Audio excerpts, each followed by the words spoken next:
अरुण भूमि का तमाम दर्शकों का फिर से मैं एक बार स्वागत करता हूँ लोहित डिस्ट्रिक्ट तेजू से। दोस्तों आज 29 फरवरी 2024 है। मैं इस वक्त शिवाजी नगर और एलसी लाइन का जो ये मेन हाईवे है इसमें खड़ा हूँ और यहाँ आप मेरे पीछे देख सकते हैं कई सारी गाड़ियों का काफिला मेरे दोनों तरफ है, आगे पीछे दोनों। आज के दिन की खास बात अगर मैं कहूँ तो ये है कि तेजू के एक निवासी जो कि मिश्मी समुदाय से आते हैं, नूने तहंग जी, वो बीजेपी में काफी दिन पहले वो ज्वाइन करते हैं और आज जो है उनके घर में एक समारोह होता है जिसमें कि वो बीजेपी जो कि लार्जेस्ट डेमोक्रेटिक पार्टी भी हम कहते हैं, बीजेपी पार्टी से वो अपना टिकट मांग रहे हैं। तो अंदर जो है एक बहुत बड़ा कार्यक्रम जो है वहाँ चल रहा है। हमें मिली जानकारी के अनुसार बहुत ज्यादा संख्या में जो लोग हैं आसपास के 12 जिलों से आए हुए हैं, क्योंकि जो हमारा ये एमपी का सीट बनता है वो ईस्टर्न पार्लियामेंट्री कॉन्स्टिट्यूएंसी है जिसमें कि 12 जिले आते हैं। तो यहाँ आसपास के सभी जिलों के लोग हम देख सकते हैं। यहाँ लेकांग से उसके लेकांग आप कहें तो लेकांग, नामसाई, उसके बाद upper Dibang valley, lower Dibang valley, Anjaw, Lohit के बहुत सारे जो वोटर्स है वो यहाँ पर आए हुए हैं। अब से कुछ देर में जो है जो समारोह है वो शुरू होने वाला है जिसमें कि नूने तहंग जी के जो समर्थक है आसपास के सभी जिलों से, 12 जिलों से अगर कहे तो सभी जिलों के लोग जो है वो यहाँ पर अपना अपना स्पीच रखेंगे। पार्टी जो बीजेपी है पार्टी से वो अनुरोध करेंगे कि जो एमपी का टिकट है उन्हें दिया जाए।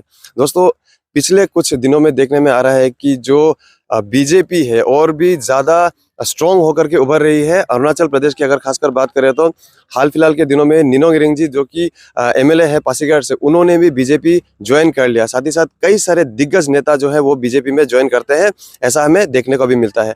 तो अभी कई सारे जिलों से जो है अभी कई सारे लोग हैं वो दावा कर रहे हैं एमपी एमएलए टिकट के लिए पार्टी के सामने अपना कैंडिडेचर जो है रख रहे हैं। वैसा ही एक समारोह जो है आज अभी ये नूने तहंग जी के घर पे है जो कि लोहित तेजू से है, मिश्मी समुदाय से बिलोंग करते हैं। मैं फिर से बता देता हूं, तो दोस्तों आप बने रहेगा हमारे साथ। हम शिवाजी नगर तेजू लोहित डिस्ट्रिक्ट से आपको इस कार्यक्रम की नूने तहंग जी के घर पे जो ये एमपी में जो वो आएंगे, जो टिकट वो मांग रहे हैं बीजेपी से, एक कार्यक्रम उन्होंने रखा है, इस कार्यक्रम की हम आपको कुछ झलके आपको दिखाएंगे। बने रहेगा हमारे साथ। नहीं, मैंने थोड़ा देर पहले भी मीटिंग में बोल चुका हूँ, एमपी बनना एमएलए बनना बोल के कहीं इंस्टीट्यूट नहीं होता है, ये पब्लिक का डिमांड पर होता है। अरुणाचल प्रदेश में ईस्टर्न पार्लियामेंट्री में 27 एमएलए सीट, 12 डिस्ट्रिक्ट, सभी लोगों ने मुझे व्हाट्सएप का जरिया, फेसबुक का जरिया, फ़ोन कॉल का जरिया कि आपको एमपी लड़ना चाहिए, आप युवा नेता है, आप कमिटेड है, आप हार्ड वर्किंग है, आपको लड़ना। उन लोगों का डिमांड से मैं आ रहा हूँ। सर हमने सुना पहले कांग्रेस में थे, बीजेपी में जब आप ज्वाइन किया, कैसा कितना फर्क लगा बीजेपी और कांग्रेस में? कांग्रेस और बीजेपी में काम करने का फर्क ये है, आप मीडिया फ्रेंड्स आप लोग देखता होगा, क्रिकेट फुटबॉल सभी लोग नेम जानते हैं घर में बैठ कर टीवी देख करके, और खेलने और नेम जानने में अलग चीज होता है। कांग्रेस पार्टी जो है केवल बैठ करके सचिन तेंदुलकर चौका क्यों नहीं मार, छक्का क्यों नहीं मारता, कभी बैट बॉल नहीं पकड़ता है। बीजेपी जो है प्रैक्टिकल मैदान में खेलते हैं, ग्रास रूट लेवल से काम करता है, इसलिए मुझे अच्छा लगा है। टिकट नहीं मिली अगर आपको तो आप बैकफुट में जाएंगे, आप क्या करेंगे अगर बीजेपी की टिकट आप जैसे मांग रहे हैं तो अगर नहीं मिली? आज का दिन तो मैं 29 फरवरी 2024 में मैंने एस्पिरेंट कैंडिडेट डिक्लेयर किया हूँ। ये पब्लिक का डिमांड था कि अरुणाचल प्रदेश में 2019 में लोकसभा में 38,000 वोटर्स है, तो आप हर घर में तो नहीं पहुंच पाएगा, तो आप हर डिस्ट्रिक्ट से, हर जिला से, हर असेंबली सेगमेंट से, हर कम्युनिटी से लोगों को बुला करके आप डिक्लेरेशन कीजिए, मांग था, इसलिए मैंने डिक्लेयर किया हूं। अगर अभी तक तो लोकसभा डिसॉल्व नहीं हुआ, पार्लियामेंट का असेंबली का नोटिफिकेशन निकला नहीं है, जो टिकट नहीं मिलेगा बाद में क्या तो वो पब्लिक डिसाइड करेगा। तापिर का इतने बड़े नेता हैं, आप उनकी अगर टिकट में अगर आप जैसे टिकट की मांग कर रहे हैं तो उनके नेता के काम में कुछ 10 साल टेन्योर था, कमियां लगी आपको? मैं उनका कमियां है क्या है वो तो पब्लिक बताएगा, वोटर्स बताएगा। मैं तो तापिर गांव को एक बड़ा भैया का सम्मान देता हूं, उसका पर्सनली मेरा साथ बहुत ही अच्छा है उनका। तो तापिर गांव जी को भारतीय जनता पार्टी ने 5 टाइम्स टिकट दिया है। सिंस 1999 में वो हार गया था, 2004 में जीता है, 9 को हारा है, 14 को हार गया, 19 को जीता है। भारतीय जनता पार्टी ने उनको 2 टाइम जनरल सेक्रेटरी दिया है और एससी कमीशन का मेंबर दिया है, स्टेट प्रेसिडेंट दिया है। तो उनको भी बहुत पब्लिक को सर्व करने का मौका मिला है। तो ये पब्लिक का बीच में क्या है नहीं है वो पब्लिक बताएगा। आप लोग सोशल मीडिया में कमेंट्स देख ही रहा होगा, और टिकट देगा नहीं देगा तो ये तो हमारा पार्लियामेंट्री बोर्ड डिसाइड करेगा। आप लोग देखिए, तपिर गांव जी भी कांग्रेस का एनएसए का प्रेसिडेंट था पहले। उसके बाद में Arunachal Congress regional political party का वो यूथ प्रेसिडेंट था, और शायद 1999 में भाजपा में आया है। मैं भी भाजपा में मैं हाल ही में ज्वाइन नहीं किया, मेरा घर वापसी था।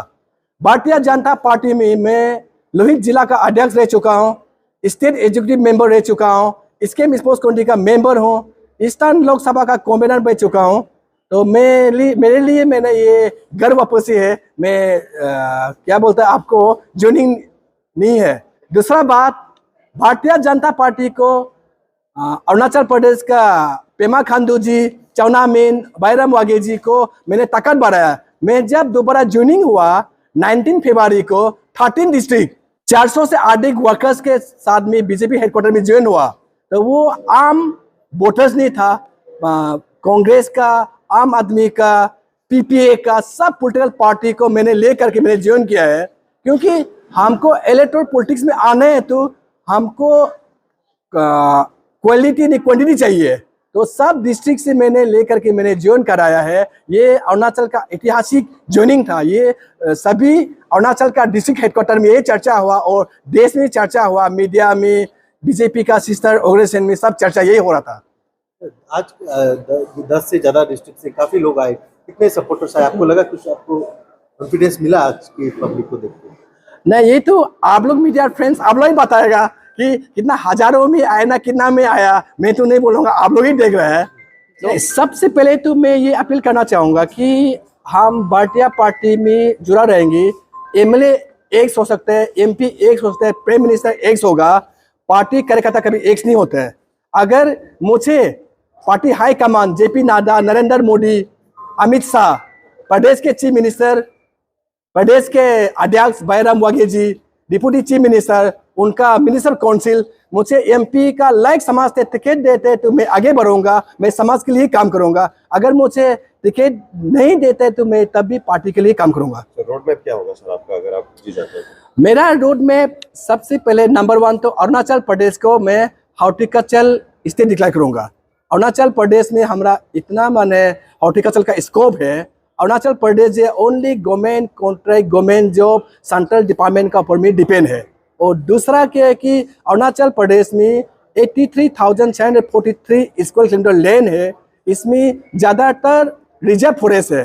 तो हमारा राज्य के सरकार, सेंट्रल सरकार कुछ डेवलपमेंट करना चाहता है तो रिजर्व फॉरेस्ट का बहुत ऑब्स्टेकल आ रहा है। इसका वजह से सब हाइड्रो पावर हो, टूरिज्म सेक्टर हो, कुछ इंडस्ट्री हो, बहुत रुकावट होता है। उसको पहले मैं डी रिजर्व करूँगा। जहाँ ह्यूमन सेटलमेंट है, जहाँ इकोनॉमिक्स जोन हो सकता है ना, डेवलपमेंट हो सकता है वहाँ को। हाँ, जहाँ नदी नाला पहाड़ जहाँ यूजलेस है, अनक्लासिफाइड स्टेट फॉरेस्ट यूसेफ है, वहाँ तो रिजर्व फॉरेस्ट भी रहना चाहिए, फॉरेस्ट रहना चाहिए हमारा इन्वायरमेंट को देखते हुए ना।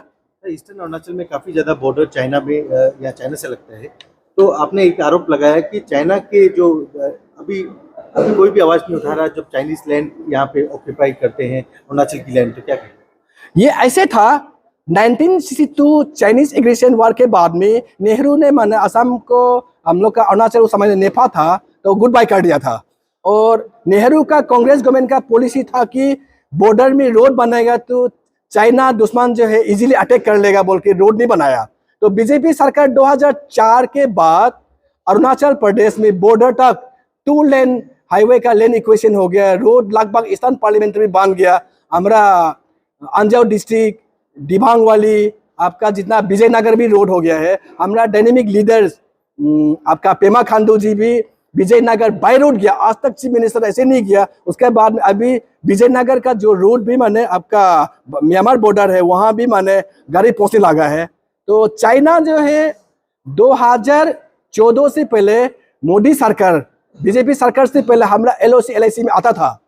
2014 के बाद में हमारा मोदी जी प्राइम मिनिस्टर, इतना इंटरनेशनल का अच्छा रिलेशन था तो चाइना अरुणाचल का एक भी इंच लैंड माने इंक्रोच नहीं कर पाया। आज तक रिकॉर्ड नहीं है। सर लिनो लिंग जी ने भी रिसेंटली बीजेपी ज्वाइन किया, उनके बारे में क्या ख्याल है सर? सुनने में आ रहा है वो भी एक कंटेंडर है सर। देखिए, एमपी बनना, एमएलए बनना किसको इच्छा नहीं है।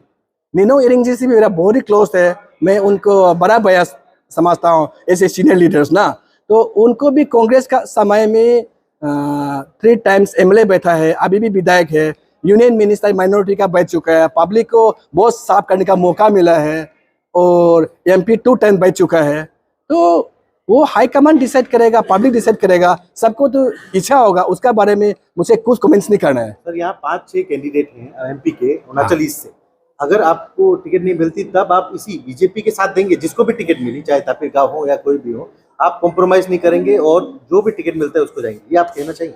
मुझे पूरा उम्मीद है कि ईस्टर्न पार्लियामेंट्री में मैंने स्पीच में भी कहा आप लोगों को, 27 एमएलए 12 डिस्ट्रिक्ट में हमारा लोहित, आंजाव, अपर दिबांग, लोअर दिबांग, नामसाई, ये आपका हम लोग का 8 डिस्ट्रिक्ट है, और सियांग रीजन का वहाँ में लोअर सियांग, ईस्ट सियांग, अपर सियांग, मिडिल सियांग में वहाँ में 6 दावेदार हम सुने हैं, फेसबुक में व्हाट्सएप में आता है, लेकिन कितना तक सिरे से पता नहीं है। तो कुछ लोगों जो टिकट एस्पिरेंट टिकट क्लेम कर रहे हैं, उन लोग से भी मेरा बहुत अच्छा दोस्ती है, मेरा घर में आता है, मिलता है, बात करता है।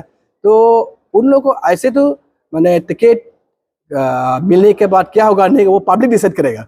मेजर आदि का सपोर्ट रहेगा आपको? आदि बेल्ट में इतना बड़ा सपोर्ट रहेगा? एक्चुअली ऐसे है, हम मिसमी में हम तायंग क्लान से बिलोंग कर रहे हैं, तो हम लोग भी एक्चुअली आदि पादाम से ही आए हैं। हमारा अरुणाचल में मिसमी बेल में 9 जनरेशन है, तो हमारा 1961 से हम लोग का मिसमी आदि तायंग और आदि तायंग और तायू अनिनी में वो हम लोग का बीच में कोऑर्डिनेशन मीटिंग कई बार हो चुका है। तो हमारा तायंग पॉपुलेशन जो है आप सुनिए, अंजाव डिस्ट्रिक्ट में है, लोहित डिस्ट्रिक्ट में है, नामसाई डिस्ट्रिक्ट में है, लोअर दिबांग वाली में है, दिबांग वाली में है, अपर सियांग, ईस्ट सियांग में है, 7 डिस्ट्रिक्ट में है, लार्जेस्ट पॉपुलेशन है हम लोग का। मनी कल्चर को लेके क्या कहेंगे? इलेक्शन में हर जगह पैसा चलता है, हाँ। अरुणाचल में, तो आप क्या कहेंगे पैसा? मनी कल्चर को लेकर के हमारा यंग डायनेमिक चीफ मिनिस्टर भी कई बार पब्लिक ओकेजन में वो बता चुका है कि मनी कल्चर को खत्म करना है बोल के ना। तो मैं भी पूरा समर्थन दे रहा हूँ कि मनी कल्चर खत्म होना चाहिए। 5 साल में आप लोगों को पता होगा कितना डेज होता है, आप लोग बताइए। 1826 डेज 5 साल में, अगर एक वोटर्स को 5000 लेते हैं तो उसको आप डिबेट कीजिए, एक दिन में 2 रुपये 70 पैसे होता है, एक महीने चाय भी नहीं मिलता है। तो ये चीज़ को मुझे पूरा विश्वास है कि 2019 वाला वोटर्स ने अभी 2024 आ गया, ये हमारा युवा लोग, बिजनेस कम्युनिटी लोग ये इसको जरूर चेंज करेगा।